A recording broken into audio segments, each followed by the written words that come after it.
Hey there, welcome back to Reddit Dating, the best channel for Reddit cheating stories. Be sure to like, subscribe, and hit the bell notification for more stories like these. Now, let's get into the video. Ex-wife tries to frame me for theft. She fails.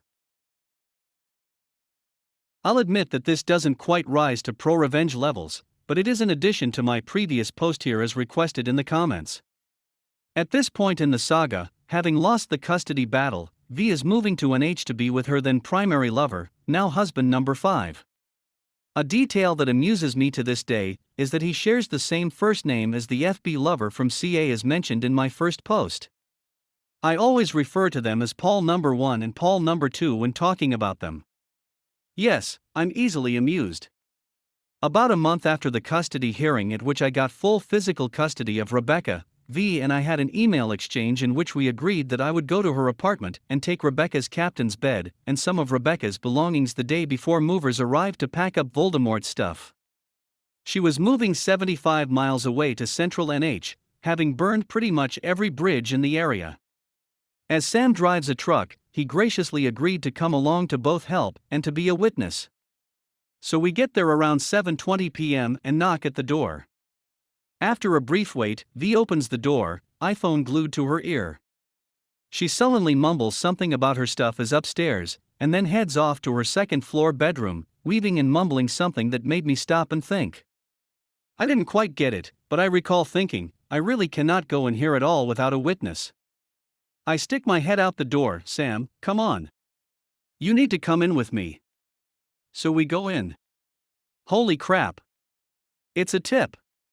It's not quite filthy, but it's beyond cluttered. By now V has disappeared into her room, complete with slamming the door, so it takes me a bit of wandering to find Rebecca's room. It's not just that she's in the middle of packing, but there is crap everywhere. Dust, cobwebs, tracked-in dirt, unwashed dishes, empty boxes of wine, dry dog food scattered and trampled underfoot. I could see that it's quite a nice place. An open living area with a balcony overlooking it, and lovely woodwork and exposed beams and inset shelves in the walls. An antique wood stove on a hearth is blazing away. Really, lots of potential. But a tip nonetheless. So Sam and I start gathering up Rebecca's stuff, and take some stuff out to the car.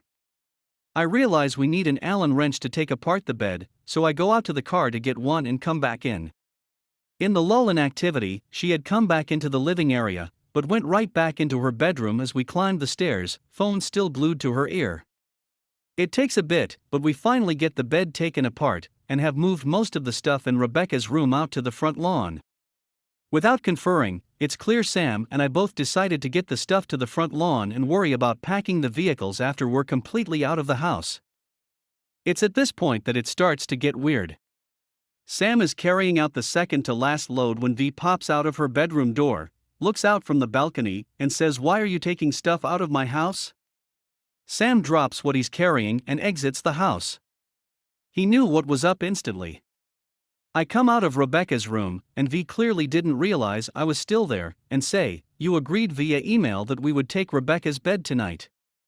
She looks startled and says, "Is that Rebecca's stuff?" "Of course it is. You said her stuff was in her room." "Fine." She goes back into her bedroom. I take what I'm carrying and go outside. Sam says, "Dude, that's not right. We need to call the police." "You're absolutely right." I could tell that Sam was expecting me to object, and he does a double take when he realized he wasn't going to have to convince me. "Crowsville Police Department, you're on a recorded line." "Yes, hi, my name is Jack Crow, and I live at 321 Main Street here in Crowsville." While I'm talking to the police on the phone, I'm aware of V coming to the door and opening it, and becoming quite agitated as she realizes I'm talking to the police.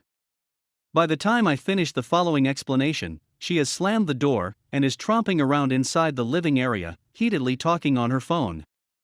I'm at my ex-wife's apartment getting some of my daughter's belongings as we had agreed to via email, and while I'm getting the last of the stuff out of the house, she suddenly asks, "Why are you taking stuff out of my house?" So in order to protect all parties, I'm asking that a police officer come by to verify with Ms. Crow that she agreed to this and that she is fine with what we have removed from the house. An officer will be right there, Mr. Crow. As I'm waiting for the officer to arrive, leaning nonchalantly against the front of Sam's truck, Sam is standing there next to me, just shaking his head. I'm going to call Marie and let her know what's going on. Right about here, V throws open the front door, muttering something about having not gotten all of Rebecca's stuff, and proceeds to deposit another laundry basket piled high with clothes and other items on the front stoop, and then disappears back inside. I start to whistle. Pop goes the weasel. Most of the stuff we moved is still sitting on the front lawn. We leave it there. After about 5 minutes, the officer arrives. He steps out of the patrol SUV, and I slowly approach him, arm extended to shake his hand.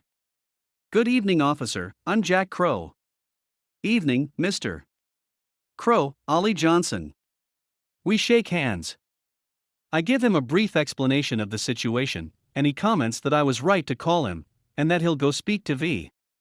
He's up there for about 2 minutes, and then he comes back down. You guys are good to go. We briefly chat with him, apologizing for having to get him involved, and he replies, "No, you did the right thing. If a woman in MA says something bad about you, and you've got stuff dangling between your legs, you're going to be in trouble." I liked him a lot after that. We start loading the rest of the stuff, and he asks, "How much more is in the house?" "Nothing, it's all out here, except that last laundry basket on the stoop that Ms. Crow brought out while we were waiting for you." "Oh good. I can't sit here all night. If you guys are good to go, I'll take off." "Wait, what's that?" "What's what?" "I think I saw a phone in that basket." He shines his flashlight on laundry basket on the front stoop. I walk up to the basket. An iPhone is sitting on the top of it. I pick it up, and it looks like Rebecca's old iPhone 4. It's my daughter's old phone. I'll just take it with us. I carry the basket down to my car and put it in the back seat. Just as I'm walking away, it rings. Incoming call from V's landline. I realize it's V's phone. I pick it up and answer it. "Hello?" Click. I look at the front. There's a text from Paul number 2 on the lock screen. Is he gone yet? Yup, it's her phone. Wait, officer, I was wrong. It's Ms. Crow's phone. Could you return it to her? He takes it from me and returns it to V at the front door and walks back down to us. Okay, you are still good to go. I'm going to go now. If you could, swing by again in 15 to 20 minutes.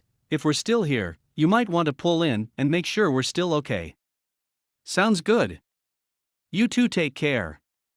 Not 5 minutes after he pulls out, and while we're still loading stuff, V again pops out of the front door, phone glued to her ear. Is the officer still here? No. Get him back. Why? I want him back. Get him. And back inside she goes. I'm briefly tempted to tell her, if you want the cop back, you call for him, but that little voice in my head says you call, so I redial Crowsville's finest and request that Officer Johnson return to the address. Again, Sam and I assume our waiting positions at the front of the truck. This is why I didn't want Rebecca here tonight. Good call. A few minutes later, Officer Johnson arrives. Hey, Officer Johnson, long time no see. He grins at me. She just came out the front door just after you left, asking for the police to be called. I'll go see what she wants. He goes up there and V hands him her phone. He talks for a few minutes, hangs up the phone, continues speaking with V for 20 more seconds, and then returns to us. I look at him quizzically. No worries, guys, you're still good to go. But I'm going to stay here until you're done. I continue to give him the raised eyebrow. She wanted to accuse you of trying to steal her phone, but I pointed out to her that I was the one to notice it in the basket you hadn't touched yet, and that you were the one to ask me to return it to her. Her boyfriend asked if you could be made to wait until Sunday, but I told him no, they've got 3 more things to load and they're out of here. Just finish up, guys, we all want to get home where it's warm. We finished up and we all shook hands and got out of there.